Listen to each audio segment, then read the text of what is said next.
Cube Radio.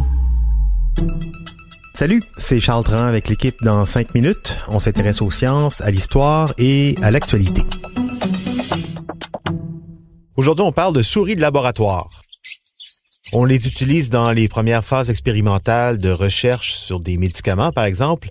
Quand on voit qu'une molécule fonctionne chez la souris, ça donne un indice sur le fait que ça peut peut-être fonctionner chez les humains, mais pas nécessairement non plus. La recherche est plus exigeante que ça.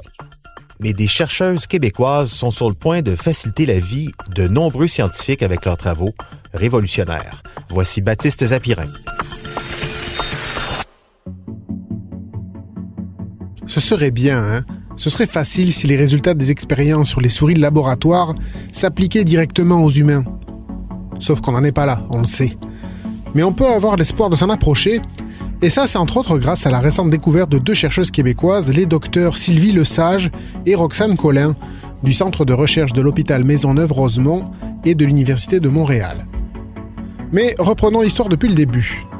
Depuis à peu près 120 ans, les tests en laboratoire se font sur une poignée de souches de souris, et même surtout sur 2 ou 3 lignées de souris. C'est aussi le cas dans la science plus récente et qui nous intéresse aujourd'hui de l'immunogénétique. L'immunogénétique, c'est la science qui essaie de comprendre comment les gènes affectent la composition du système immunitaire. Il faut dire que c'est très pratique ces tests sur quelques souches de souris. Tous les petits rongeurs d'une même lignée ont strictement le même patrimoine génétique. Alors on peut voir précisément quel gène réagit à telle maladie ou à tel traitement. En plus, comme on fait se reproduire entre elles les souris d'une même souche, c'est comme si on avait plein de clones disponibles, avec exactement le même gène. Et donc une expérience réalisée au Japon peut facilement être reproduite au Canada ou en Australie. C'est pratique, mais le problème c'est que ce petit nombre de lignées de souris permet de faire des expériences sur une variété de systèmes immunitaires limités, très éloignés de la variabilité des systèmes immunitaires humains. Ben oui, parce qu'il faut savoir que chez les humains, comme chez les animaux d'ailleurs, le système immunitaire n'est pas le même pour tout le monde. Le système immunitaire, pour rappel, ce sont les globules blancs dans le sang. Et figurez-vous qu'il y a différentes sortes de globules blancs, des lymphocytes B, des T, des monocytes, etc. Et certaines personnes ont plus de l'un ou moins de l'autre. Ces différences, cette variabilité des systèmes immunitaires, fait qu'on répond plus ou moins bien aux infections ou aux remèdes.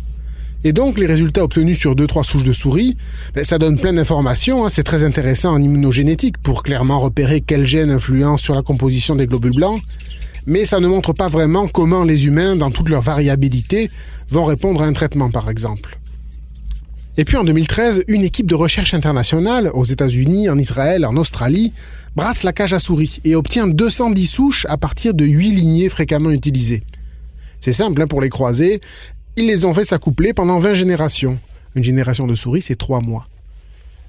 C'est là que nos chercheuses québécoises entrent en jeu. Elles contactent l'équipe internationale et collaborent avec elle.